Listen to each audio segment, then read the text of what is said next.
Okay, if you have a piece of paper, draw a line down the middle of the page, from top to bottom. One side write 70 A.D., the other side write future. Because we continue our study of Matthew chapter 24, which we've been working on now for a long time. I'm going to try to do some things, maybe to add some kind of clarification. I've spent the last 3 hours over, 2 days, doing a sermon review on a sermon on Matthew 24. By the time I got to the end of that, I was pretty much ready to renounce my faith, give up on Christianity, and become an atheist, because I just continue to show or express my frustration and outrage on how a chapter that reads like Matthew 24 can be interpreted so many radically different ways by the very people who claim that the Bible's the final authority. We don't need a magisterial authority. We don't need some experts to tell us what it means, because the average person can pick it up and read it. However, even the learned experts can't agree on what it means. You talk about an argument against the Protestant Reformation. If there was ever an argument against the Protestant Reformation, I think Protestants do a better job arguing against the Protestant Reformation than Catholics. Like, Catholics don't need to argue against the Protestant Reformation. Just get a bunch of Christians together who can't agree that what the Bible actually says, while we claim it's the final authority, and while we claim that everyone can interpret it. So everyone can interpret it and it's the final authority, but nobody can agree on the interpretation. If that doesn't just make you just go crazy, then I don't know what will. But according to the sermon that I spent 3 hours reviewing, I'll just make it simple. There's nothing in Matthew 24 that relates to 70 A.D. Verse 15 is the key event. And when verse 15 happens, then the signs of verse 4 through 14, then those signs begin. So those signs don't give you the warning that verse 15 is going to happen. Verse 15 happens, then that sets off the signs of verse 4 through 14.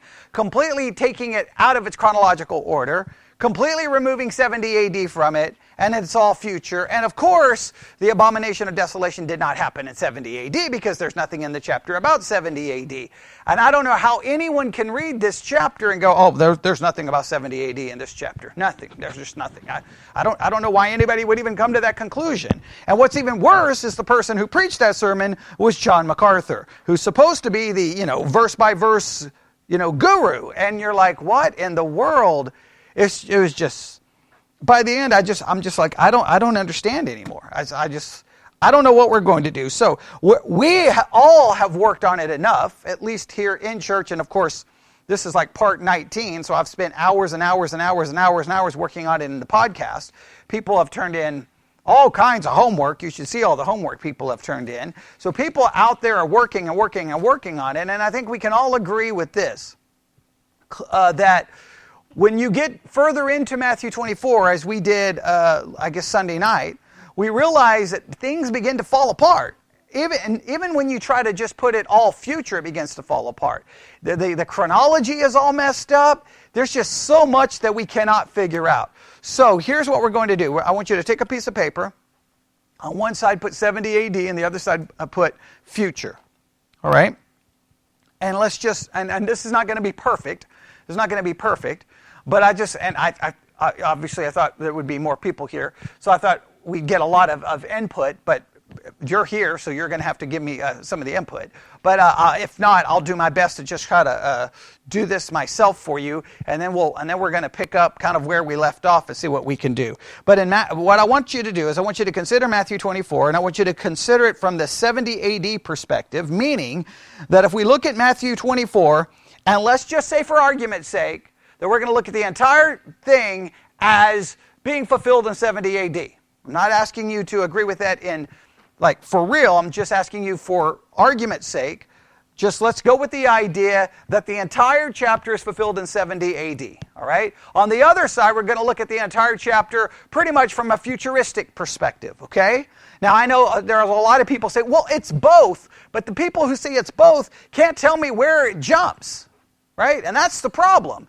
If you're going to say it's both, then you've got to have a clear You got to have some clear place in the chapter where you're like, right here, the rest of its future. And the minute we say the rest of its future, we've already seen what happens, right?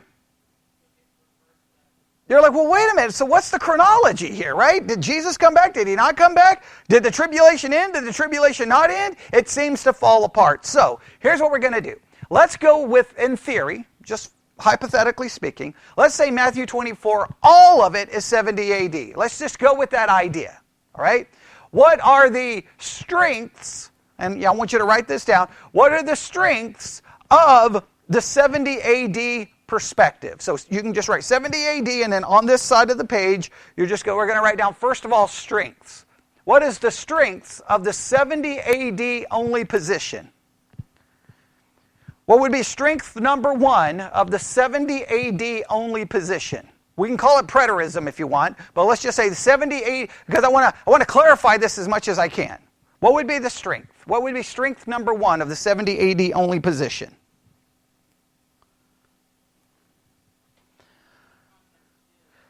Okay, I would say, yeah, I think everyone should be able to figure this one out, okay?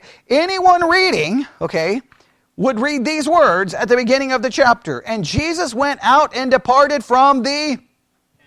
Jesus is on earth. There's a temple standing. This is around 33 AD. And his disciples came to him to show him the buildings of the temple. And Jesus said unto them, see ye not all these things, referring to the temple?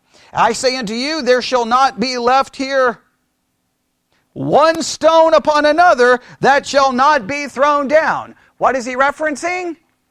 That temple being destroyed.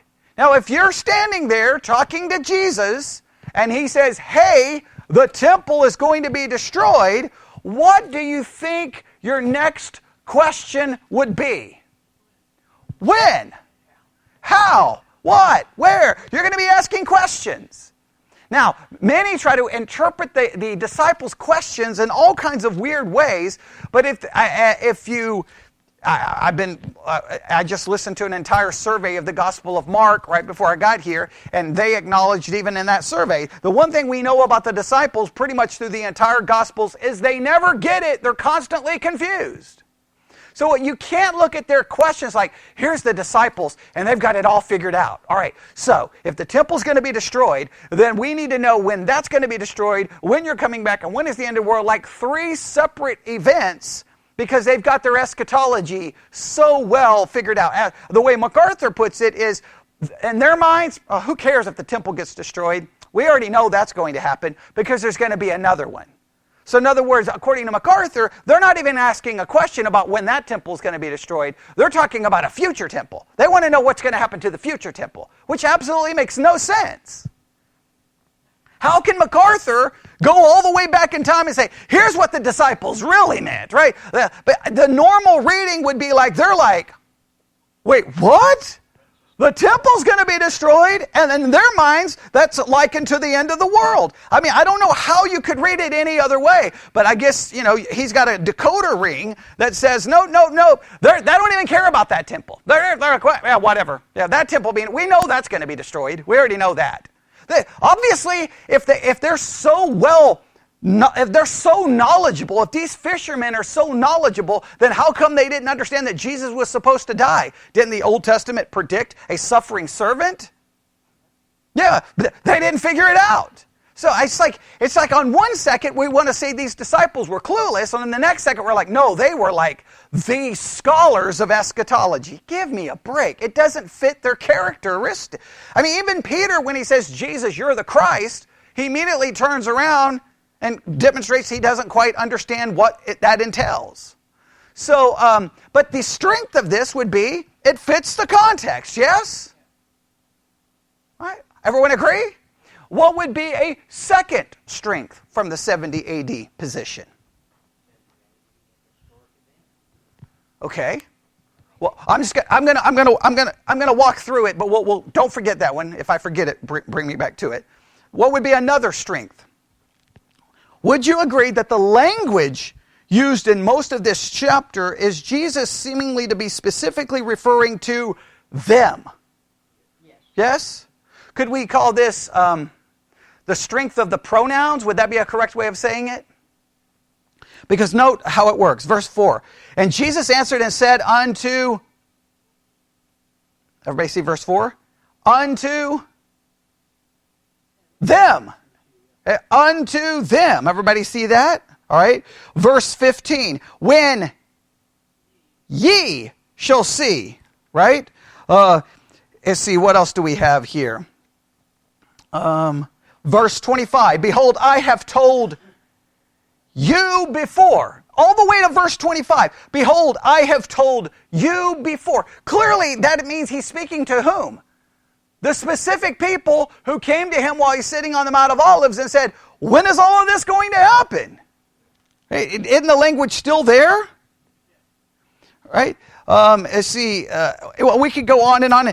That language is used constantly. So we've got the context. We've got the strength of the pronouns. Clearly, Jesus is speaking to a specific group of people. That seems obvious in just normal reading. Again, remember, according to the Protestant claim, the Bible can be understood by the learned and the unlearned. That's the claim we make, all right? Which,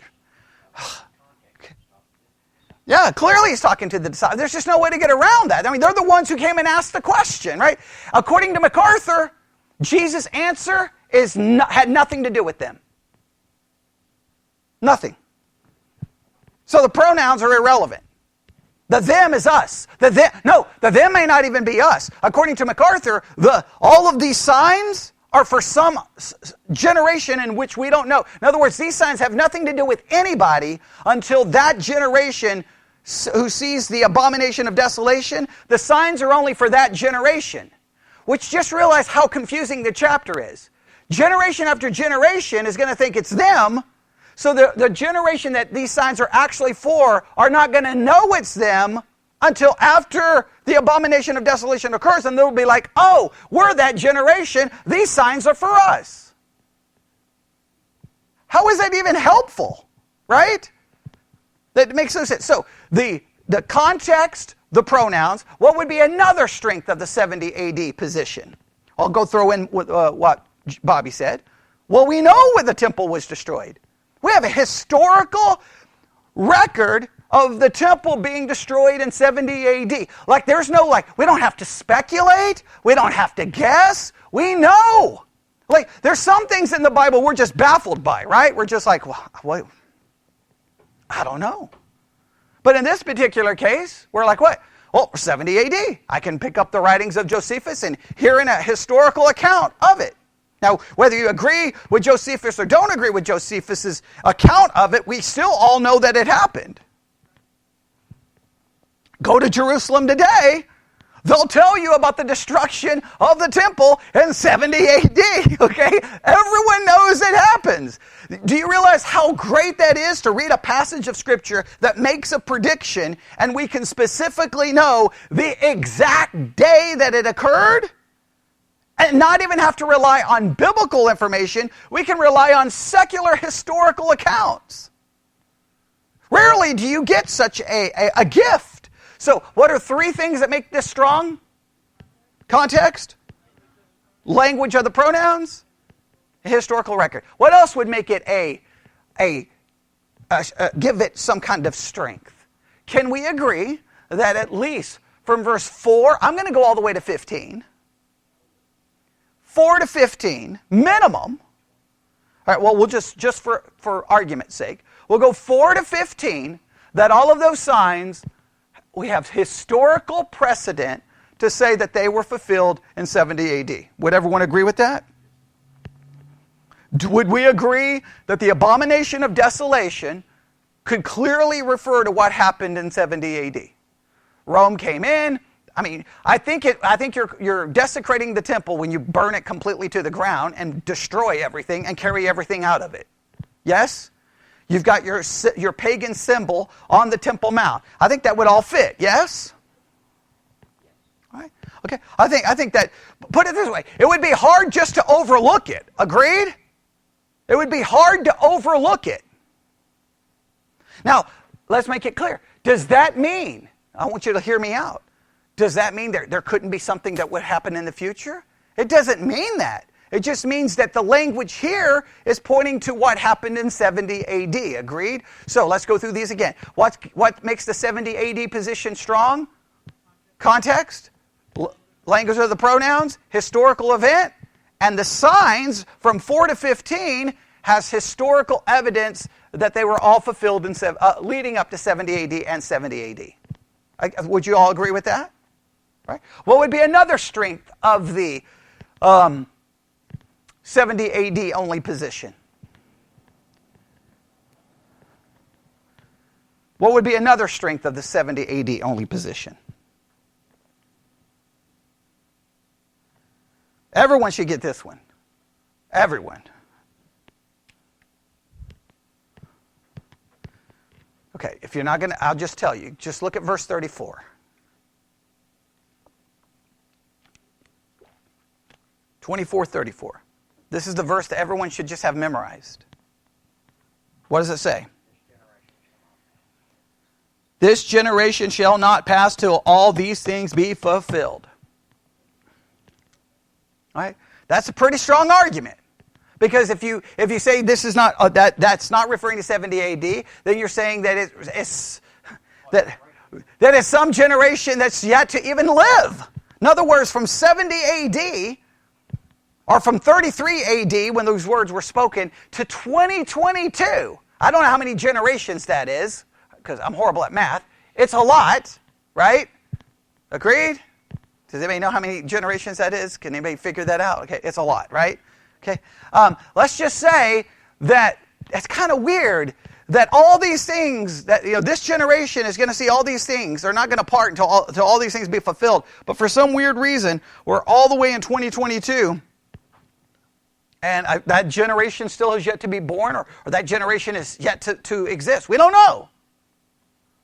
It just seems odd, considering many of those signs were seen by, the generation Jesus was talking to, right? Isn't that kind of odd? I think that's a pretty good strength for this being 70 AD. Right? What's the weaknesses of the 70 AD perspective? Those are the strengths. What are the weaknesses of the 70 AD perspective? I know a lot of this is review, but I was so frustrated with reviewing that sermon that I just feel like I have to do this tonight. Okay, let's write down all the verses that are difficult for a 70 AD perspective, all right? Let's go through all of them. I think we can all agree, verse 4 through 15, there's not a problem. Agreed? 16, 17, 18, 19, 20 actually all fit very well with the... with 70 AD. Agreed? In fact, they fit very well with 70 AD. In fact, some ways they may be even better. So then that brings us to verse 21. Now, we've got this as a weakness to the 70 AD position, all right? We'll just call it a weakness. What makes this weak for the 70 AD position?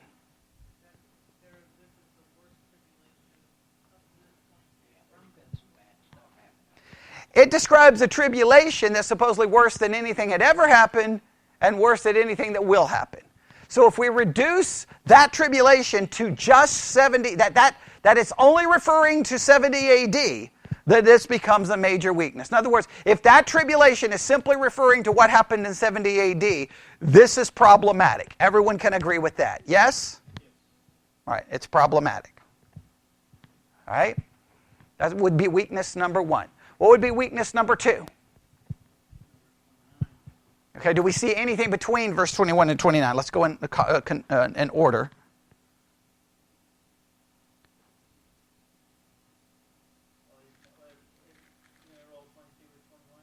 I don't know. Do you think that's a problem?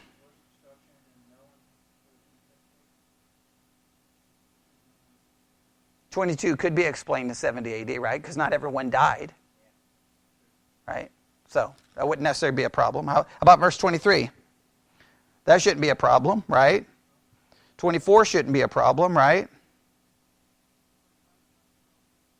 24 could be a problem because they do signs and wonders. So maybe a problem. Right? possibly a problem. So let's put 24 as a possible problem.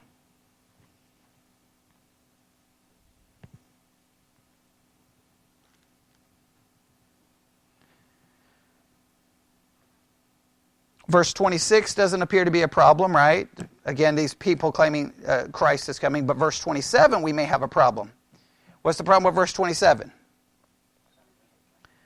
Well, the issue here seems to be he's contrasting the fact that, hey, if someone tells you Jesus is somewhere and you don't know where he is, don't believe it, because the Son of Man's going to come in a very visible way, so everyone's going to know it.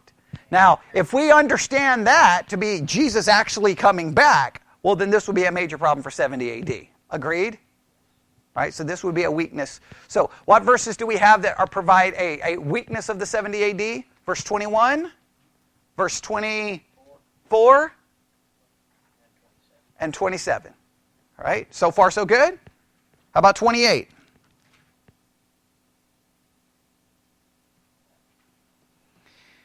Well, this one is difficult. What's the deal with 28's a lot of problems, right? Because on one hand, it sounds perfect for 70 AD, yes? Because the eagles were the symbol for Rome. So it sounds really good. But it also is problematic because so on one side, it sounds like a strength for 70 AD. On the other hand, it sounds like a weakness because it also sounds very much like Revelation 19. This one's a little just... I don't know what to do with this one. So put this one, do this. Put this verse down as a strength, if you have any room left, and list it as a weakness. 28. Remember the carcass and the eagles? Yeah, okay. Everybody remember that one? This is a strength and a weakness. Isn't that weird? All right. How about verse 29? 29 is clearly a weakness. Clearly a weakness, yes? Because immediately after the tribulation, well, basically the sun, moon, stars, everything basically stops working. That's pretty much a problem. Would everyone agree? Yes? All right. How about verse 30?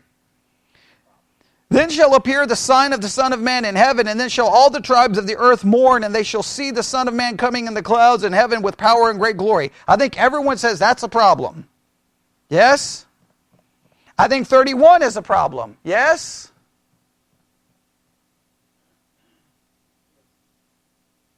All right.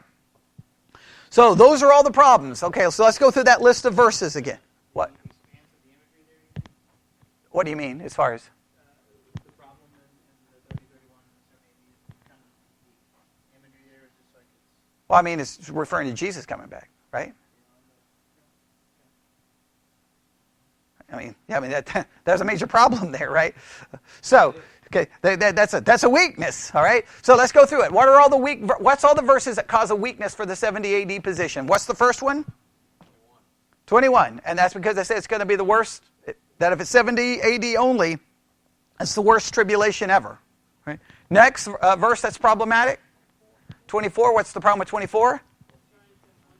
Signs and wonders. False teachers doing signs and wonders. And it seems like if we go in some kind of chronological order, that the signs and wonders happen after the abomination of desolation, after the destruction of the temple, which is really kind of confusing, right?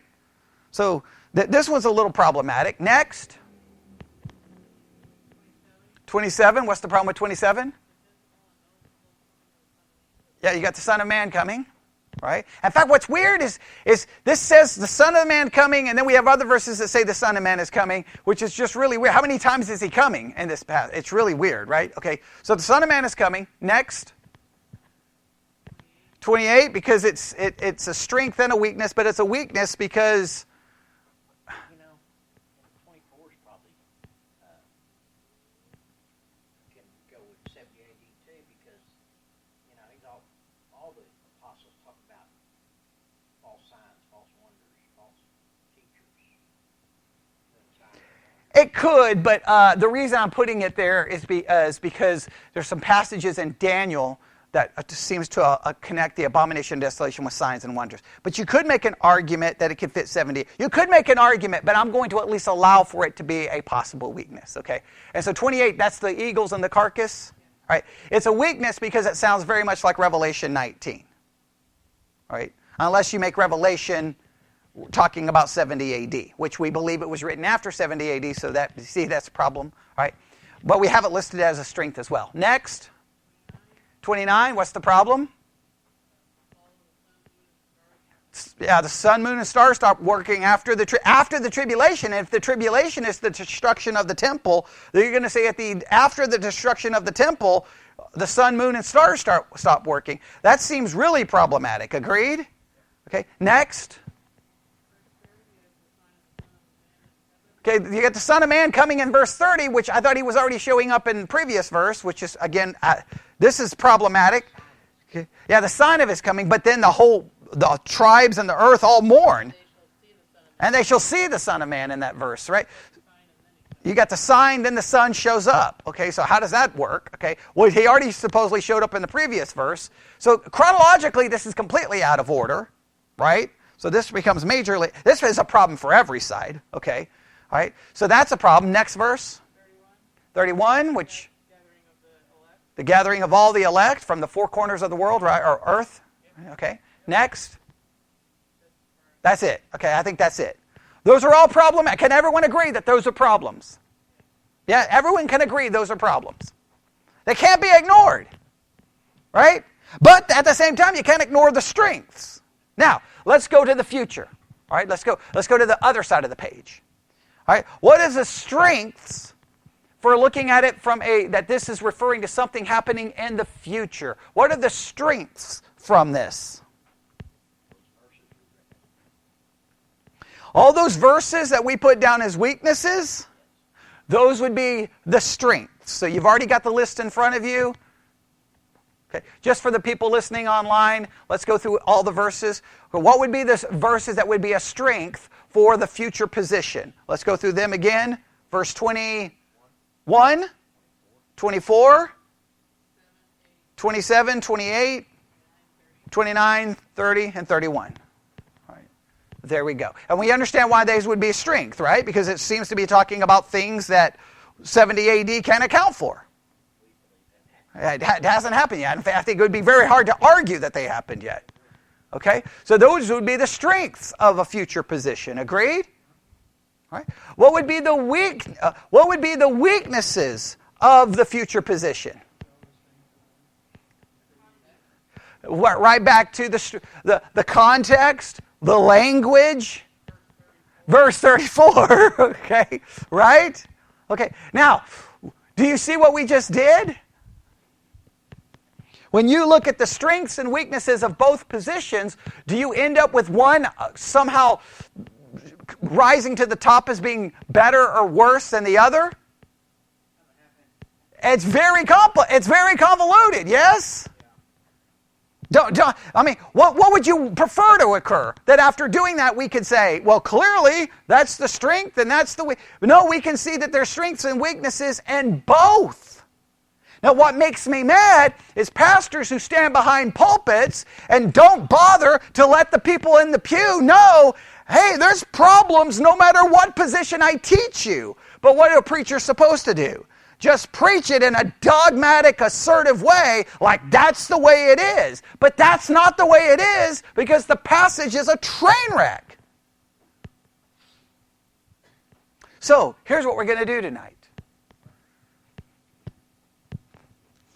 We're gonna go back to the preterists and see if they can explain any of these weaknesses away. Because if they can fix their weaknesses, we've already argued that the preterists have an advantage. Yes? What's the advantage of the preterist position? Well, 70 AD, the language, the context, verse 34, right? We've talked about all that, correct? So, let's see what they do here, all right?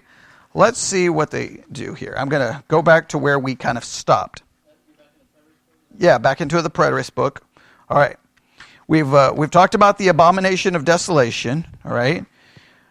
We looked at all of the language here. So, the problem is remember one of the things that drives me crazy about the preterist book is they've kind of gone through it verse by verse, and guess what verse they skip?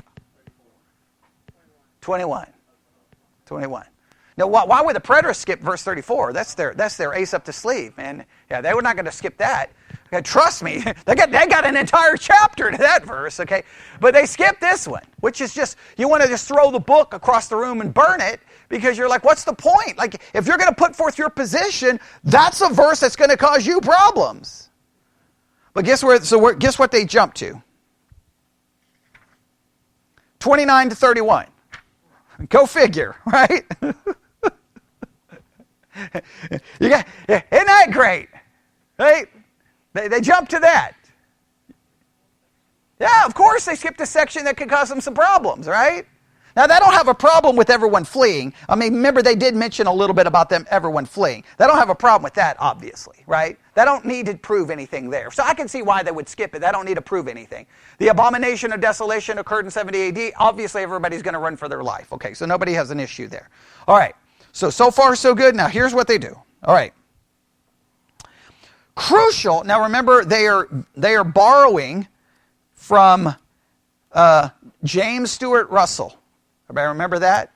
So really, we're reading James Stuart Russell's perspective on preterism is really what we're reading, okay? All right. Critical to Russell's view is the link between Matthew 24:28 and the following verses that describe the signs of the appearing of the Son of Man in clouds and glory, all right? So what does Matthew 24:28 say? Everybody look at it really quick. Okay, so that, according to Russell, the link between that verse and the following verses, which describes the sign of the appearing of the Son of Man in clouds of glory, that this is critical or crucial to his view. I don't know exactly why, but okay, we'll see why here in a minute. So then they quote 29 to 31. I'm going to read it as it is written in the book. Immediately after the tribulation of those days, the sun will be darkened. I guess what you could say, immediately after the tribulation of those days would go back to verse 28, which refers to all these people being slaughtered. Do you see that? Okay, which would be 70 AD in their view. Okay, does that make sense? Okay, so you have the killing of everyone, and then immediately after that, the sun will be darkened, the moon will not give its light, the stars will fall from heaven, and the powers of heaven will be shaken. Then the sign of the Son of Man will appear in heaven. Then all the tribes of the earth will mourn, and they will see the Son of Man coming on the clouds of heaven with power and great glory. And he will send his angels with a great sound of trumpet, and they will gather together his elect from the four winds, from one end of heaven to the other. All right, so this seems to be setting up a chronological order, right? Everyone dies, or not everyone, but horrible death, right? The eagles are there, and then immediately all of these other things happen. Now, to be fair, I am glad, and it is pretty bold for them to step up and going to try to explain all of those verses I just read happening in 70 AD. Would you agree? So, how in the world are they going to do this? Here we go. Everybody got their thinking caps on? This passage describes the parousia in vivid and graphic images of astronomical events. Would everyone agree that the astronomical events are described there? All right. It speaks of signs in the sky that will be visible and the sound of a trumpet that will be audible. Perhaps no portion of the Olivet Discourse provides more difficulties to the preterist view than this one. All right, let's all... Hey, I'm glad they're willing to acknowledge it, right? Because I'm agreeing with you. That's a mess. I don't know what to do with that. Okay? So far, so good. Now so what's our question? So what are you going to do with it? All right, this is what they say. This portion leads many interpreters to see a clear historical division between references to the destruction of Jerusalem and the references to the parousia of Christ. All right? I agree that this seems to be where it jumps. This seems to be where it jumps. Now, there's a weakness to the future perspective that I did not have you write down. We're going to go back to it in a minute, okay? You'll see why, all right? Now, I'm just going to stop right here and now go back to it. If Matthew 24 is future, and let's say we say that it jumps to the future, let's say we can somehow work it that we can get all the way to verse 28. Let's say we can find a way to get to 28, making it all 70 AD. Let's say there's some way to get there, right? Immediately after 28 has everyone dying, right? 29 has then the sun, the moon, the stars, and all of that. Okay, so if we say 29 and following is future, what's the problem with, what becomes a problem for the future perspective? Is when you look at 29 and following, doesn't the chronology seem to start falling all apart? Right? Because what happened? How does verse 29 begin? After the tribulation. All right, well, if this is future, then you can't refer this to the tribulation, that tribulation is referring to 70 AD, so you have to say this is referring to the tribulation of when? The book of Revelation. All right? Then it mentions three things: sun, moon, and stars, correct? In verse 29? All right, here's what I want you to do. Let's just stop for a second, all right? Because if they're going to acknowledge the difficulty this is for the preterists, I want you to see the problems this present for those who hold to a future view. All right? Now it says, after the tribulation in those days. Does everyone see that in verse 29? Yes. All right. Does everyone agree? It mentions sun, moon, and stars, and clearly they're not working or they go away. Yes? All right. I want everyone here, go to the book of Revelation and find anything that talks about sun, moon, and stars, either being darkened, stars falling, anything that would be likened to what's being described here in Matthew 24:29. All right?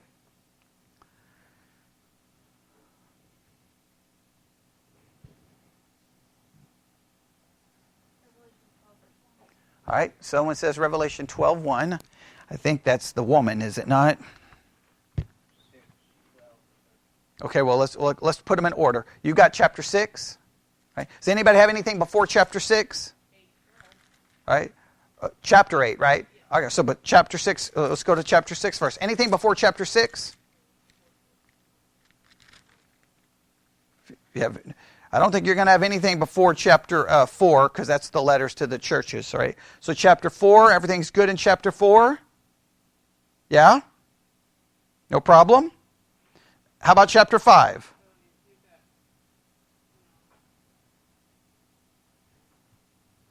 Does anybody have anything in chapter 4 or 5?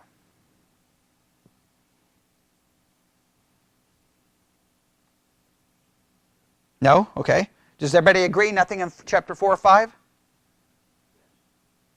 Agreed? Wait. Okay. How about chapter 6?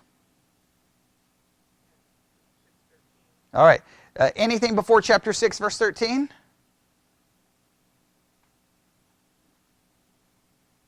Are we good? All right. So we'll go to chapter 6, starting verse 12. Everybody there? And behold, when he had opened the sixth seal, and lo, there was a great earthquake, and the sun became black as sackcloth of hair, and the moon became as of blood, and the stars of heaven fell unto the earth. Now let's stop right here. Is that similar to the language used in Matthew 24:29?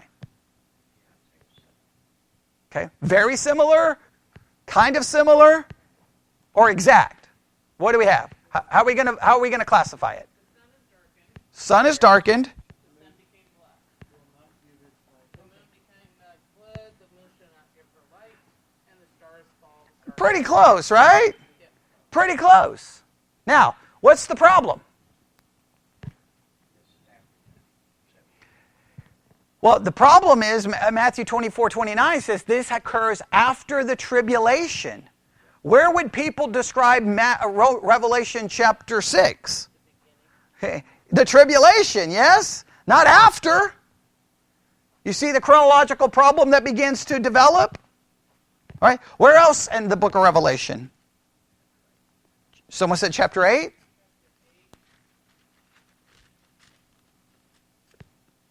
Where?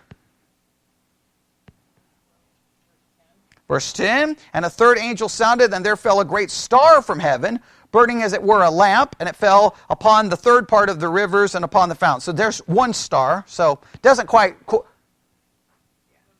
Verse 12, and the fourth angel sounded, and the third part of the sun was smitten, and the third part of the moon, and the third part of the stars. Now the problem here is it's the third part, but it's still something similar to moon, stars, and sun. Yes? All right. In other words, you have astronomical events occurring that are at least involving the same things found in Matthew 24:29. All right, what else in Revelation? That's chapter 8. Anything else?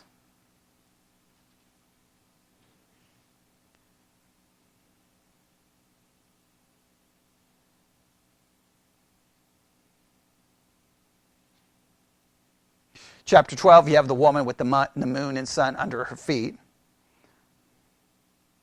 which is bizarre considering the sun and the moon has all basically been destroyed already before you get to this. So, but that's the difficulties with the book of Revelation. Okay, we won't get into anything else about sun, moon, stars falling or darkened or turning into blood or anything else happening to them. Is everybody good that that's everything or no? All right.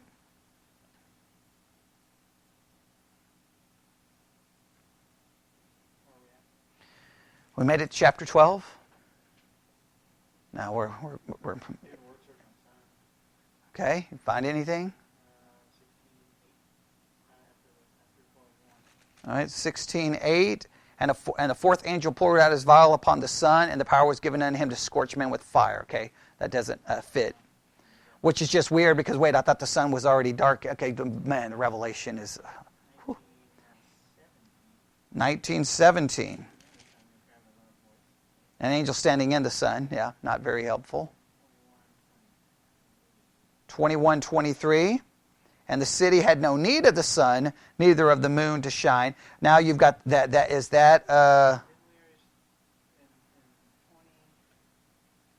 the new heaven and new earth. So yeah, so that would be irrelevant at this point. All right. So.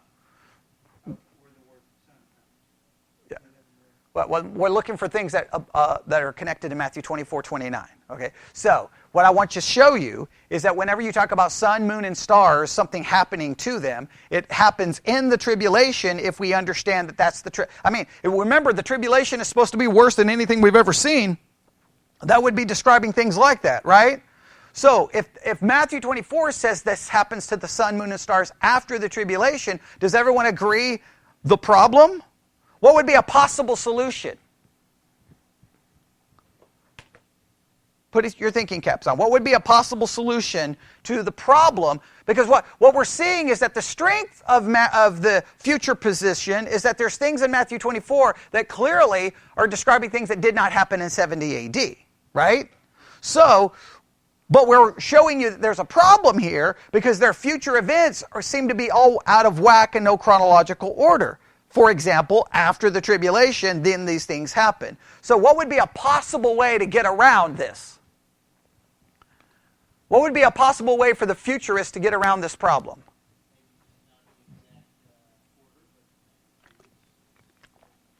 Well, if you get out of the order, I think your position falls apart. I mean, I don't know how you make it work. What would be? Just think of it, though. Go read Matthew 24:29 and just read the verse. Put your thinking caps on. What would be a way for you to possibly get around this?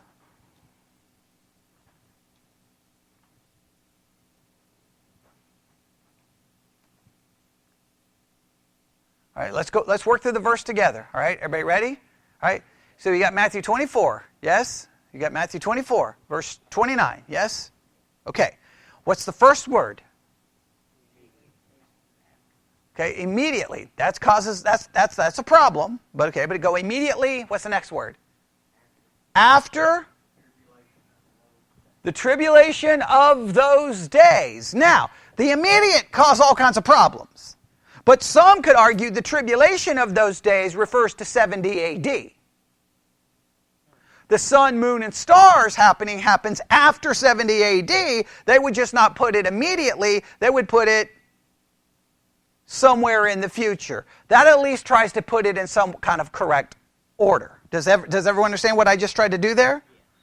I understand immediately causes problems. I understand. Does every translation use the word immediate? What is it? It says immediate? Let's see what I have here. Yeah, immediately after the distress of those days. So the immediate, there's no way to get around it. Is it immediate in whose eyes?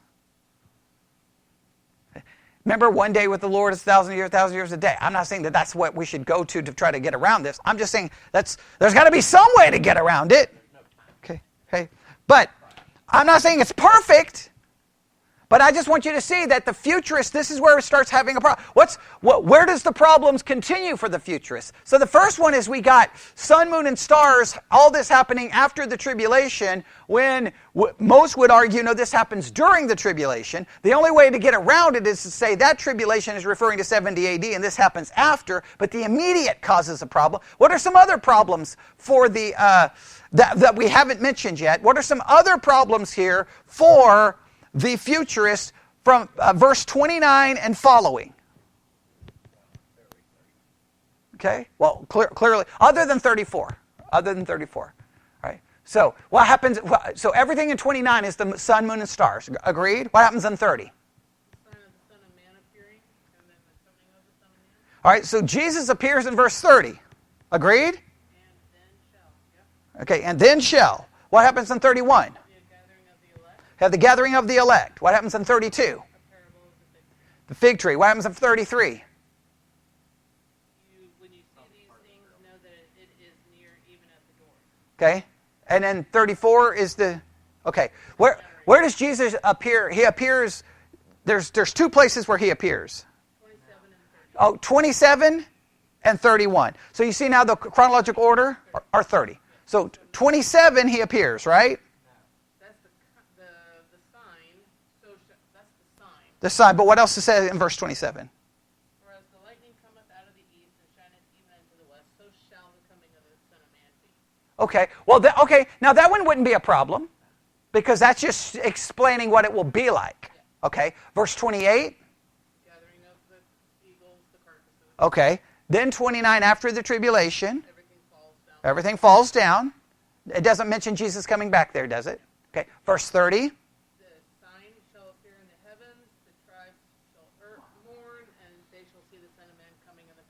Okay, so 30 has Jesus coming back. Yep. Okay, 31. Gathering of the elect. 32. The parable of the fig tree. Parable of the fig tree. 33. So likewise, when you shall see all these things, know that it is near, even at the doors. And then 34 is this generation. So there's only really one verse that mentions Jesus coming. Well, 33, the it, my says, is he. Okay. Know that he is near, even at the doors. Okay, but that doesn't say that. Okay. All right. So when you see all these things, know that he is near, even at the doors. Well, that's a little confusing because according to the previous verse, he's already shown up. All right. That's a little confusing. Okay. All right. So I guess the only major chronological issue is the sun, moon, and stars happening after the tribulation. So maybe there's not as much of a chronological problem as we thought. Right? Agreed? Or does anybody see any other chronological issues arising there that we've missed? We just got to be honest. We just got to be honest. Remember, we're not fighting for a side, right? Okay. So I think the only way to get out of the tribulation problem is to say, yes, the tribulation there is 70 AD, and then after that tribulation, at some point the sun, moon, and stars will fall. The only issue is the immediate word, right? Agreed? It does. Yeah, I figured it does mean immediate. I figured it did. All right. Now, we're going to run out of time. I thought we still had plenty of time, but of course we don't. Let me try to at least get you, I wanted to get further into the preterist view, but I wanted to stop there because they're acknowledging their problems. I wanted to show the other problems. All right, here we go. Everybody ready? All right. This portion leads many interpreters to see a clear historical division between references to the destruction of Jerusalem and references to the parousia of Christ. These interpreters grant that the destruction of the temple and Jerusalem took place within the time frame of one generation. but insist that Christ has yet to appear in the clouds of glory. Now, so in other words, they acknowledge that some people who hold to a future view have to acknowledge, well, all of that did happen in that generation, but Christ didn't come back. Which you can understand where they would, that would have to be the issue, correct? So what are they going to say? This is true of interpreters from both the liberal and conservative ends of the theological spectrum. For the preterism of Russell and others to work, they must give a credible explanation for how these first verses fit into the time frame of the first century. Because Matthew 24, 29 through 31 begins with the adverb immediately. Russell insists that this links the tribulation in Matthew 24, 15 through 22 to a near-at-hand manifestation of Christ in glory. Russell sees no possibility of any great interval of time between these two events. To argue that the second event occurred in the first century, Russell must demonstrate that the tribulation refers to the calamity suffered by the Jews during the destruction of Jerusalem. Russell says, but the scene of the Great Tribulation is undeniably Jerusalem and Judah, so that no break in the subject of the discourse is allowable. Again in verse 30, we read that all the tribes of the land shall mourn, referring evidently to the population of the land of Judea, and nothing can be more forced and unnatural than to make it include all the races and people of the globe.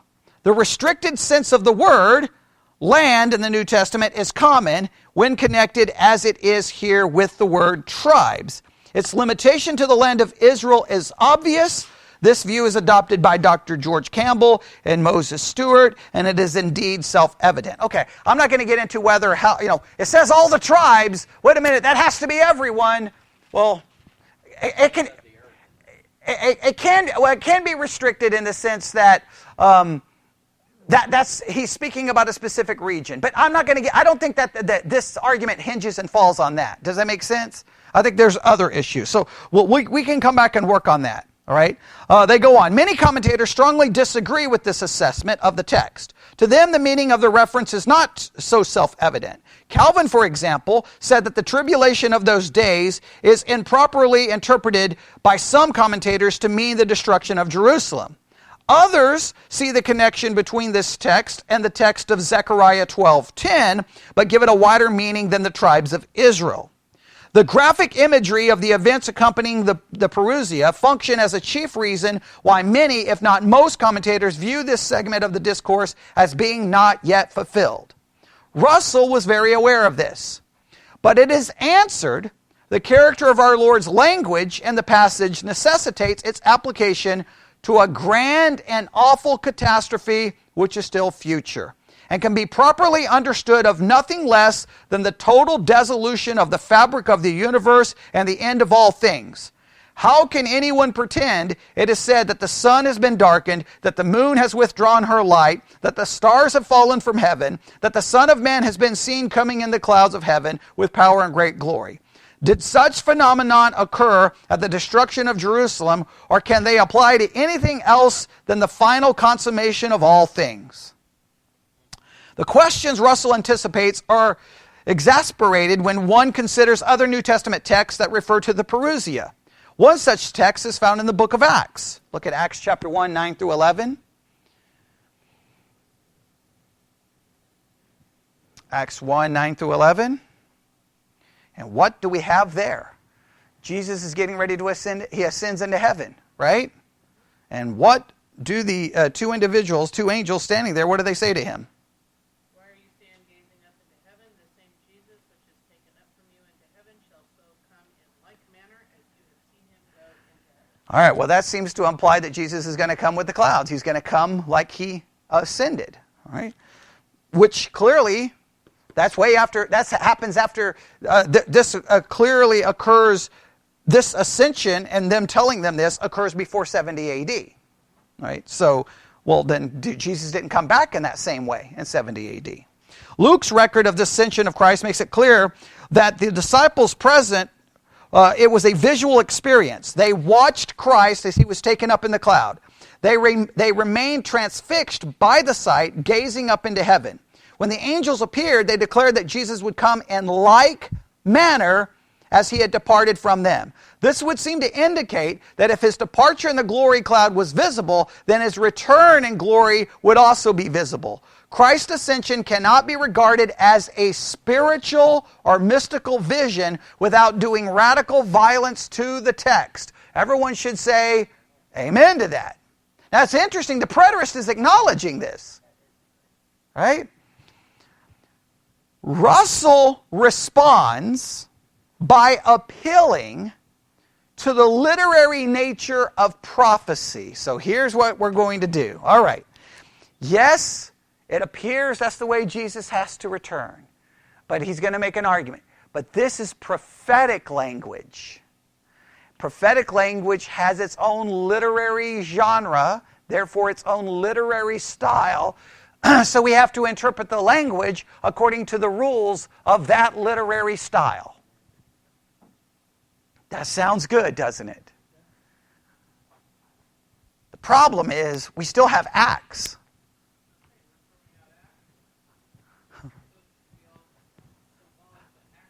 Acts is still real. But yeah, so then what do we do here? We're out of time. All I can really do is just read this paragraph. You ready? Symbol and metaphor belong to the grammar of prophecy. As every reader of the Old Testament prophets know, it is not reasonable that the doom of Jerusalem should be depicted in language as glowing and rhetorical as the destruction, or let me read this again. Is it not reasonable that the doom of Jerusalem should be depicted in language as glowing and rhetorical as the destruction of Babylon, of Bozrah, or Tyre? How then does the prophet Isaiah describe the downfall of Babylon? Now we'll end with this. Everybody ready? Grab your Bibles. Go to Isaiah 13.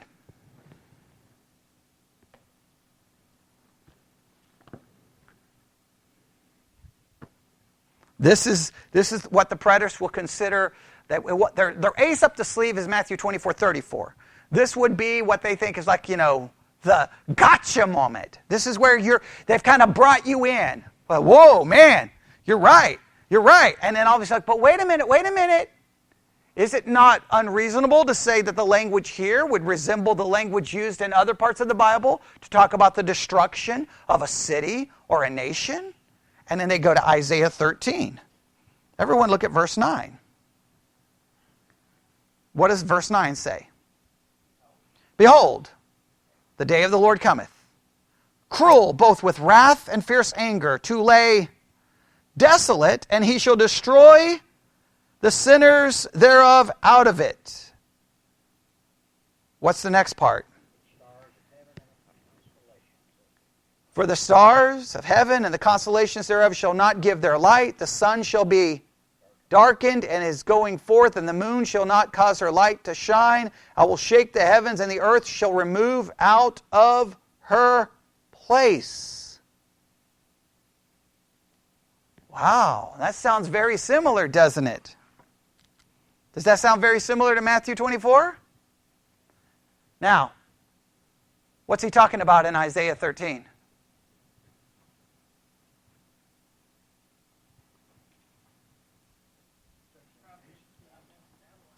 It's prophecy against Babylon.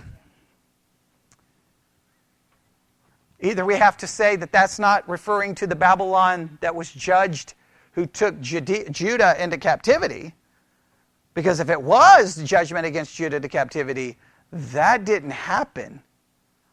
Therefore, in other words, they are saying that other prophecies in the Bible that talk about the destruction of a nation, the same language, symbolic language, is used to describe what happened to Babylon. We know it didn't. And it's the same language to describe what happened to Jerusalem in 70 AD. That's the preterist argument. Not that Babylon was destroyed. But Nothing like that. I mean, that didn't, the whole, yeah. Not like none of those things happened. I mean, obviously the sun, moon, and stars are still present, and the whole earth wasn't moved, and clearly not. So now we could argue, well, wait a minute, is Isaiah 13, is it pointing to something future? Now we have to get into an argument there. The preterists are going to be like, no, that's talking about the judgment of Babylon. And if it is, then they would have a textual argument to say Matthew 24 is using similar language. Do you see the argument? Now, it's more than just Isaiah. There's a number of other places in the Old Testament that does the same thing. When they talk about the destruction of Tyre, the destruction of Bozrah, destruction of other cities are described with these astronomical things occurring. Well, how many times could they occur? In other words, if I have this city, this city, this city being judged and the same language is used, well, clearly not every time a city was judged did those things happen. So clearly we have to understand them to be what? Figurative. Do you see the argument they're trying to build? Now, we don't have any time to go further, but you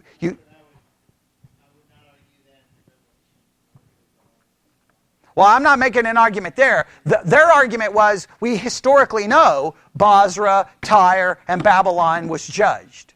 We know that happened. And we don't have anything going, man, the sun, the moon, and stars just all stopped and fell and, well, then came right back after the destruction of Babylon. In other words, that would be a pretty significant historical event that nobody records, right? So that's their argument. Now, I'm not saying it works, but at least it's what kind of argument is it? It's an argument based off text and based off literary style and based off language. That's good. That's good. And they're trying to stay consistent with the language of Matthew 24. So there's strength there. I'm not saying it works because we don't have time to offer a critique. But we're going to have to deal with it, are we not? We're going to have to deal with it. And so if they can make this work, then verse 34, then 34 will be the ace up the sleeve. You see, at this point, they're kind of like, you think, okay, we've got them. This doesn't work. And they're going to be like, well, what about here, here, here? And if they can just get you a little bit convinced, then all they do is drop verse 34 and go, boom, we've fixed the whole chapter. But I don't know if these work. Because here's my problem. Even if you figure out the sun, moon, and stars, you still have Jesus coming back. So then you're going to have to say Jesus didn't come back. Right. And then you got the Acts passage, which seems to apply. That's how Jesus is going to come back. So we got major issues still, right? But if we can get past the sun, moon, and stars, then maybe we can say that everything up to that is 70 AD. It's just the return of Jesus that hasn't happened. That would make it a lot more manageable, yes? Now, the only problem is we would still have verse 34, right? No matter what we do, verse 34 is going to just stand up and go, you can't fix me, right? Agreed? Okay, we're going to have to stop there. All right. If people have been posting comments online, I'm sorry. There's no one in the sound booth, and I had way too much to look at to try to answer things, but let me look really quick. Yeah, I had too much focus. Oh, man. Okay. Okay, I got all kinds of stuff here. Okay. Someone asked who is being referred to that he who endures to the end will be saved. Clearly, that would be referring to the people, we think, 70 AD, who made it all the way to 70 AD and didn't die. Throughout the Old Testament, you have figurative language talking about the sun, moon being darkened. Yes, absolutely agree. Do we want to look at Acts 2? Sorry, Twyla, we can't get to that. And then Seth said, meaningful to the audience answering their question. I don't know what he's referring to now since he posted that an hour ago. Okay, so clearly I don't know. All right. Who knows what my question? I don't even remember my question from an hour ago. Okay, because my head is right now about to explode just trying to figure this out. All right. So, but just remember, whatever we do with Matthew 24, this is where people seem to get so confused. Even if we conclude that Matthew 24 all is about 70 AD and happened in 70 AD, that doesn't disprove some future events like a new rebuilt temple, promises being fulfilled to Israel. It's like some people think like, if we've got to have Matthew 20. No, we don't. We've got plenty of other passages that talk about other events, correct? Right? So I don't know why everyone loses. If we lose Matthew 24, we lose the war. No, it's not about winning the war. It's about what does Matthew 24 tell us. And the preterists have a good argument here that there's some figurative language used in the Old Testament. They do. I mean, yeah. Are you noticing all the places where it occurs? Yeah, you're noticing a lot, are you not? I mean, like someone posted in the comments, it's throughout the Old Testament. Yeah, that's why I reference Acts 2 is referenced in Joel. The book of Joel, right. And it's got, the sun shall be turned into darkness, the moon into blood, before the great notable day of the Lord shall come. Exactly. That's in Joel 2. So is that referencing 70 AD? You see, and if it's not referencing 70 AD, and if it's referencing something future, it's using the exact same, in other words, we got this language we got to deal with all over the place. So, all right, we'll stop. Let's pray. Lord God, we come before you this evening. Thank you for having a place where we can spend the time doing this. Most churches would not tolerate this because they want only one perspective, and that perspective has to agree with their team. But we don't have a team.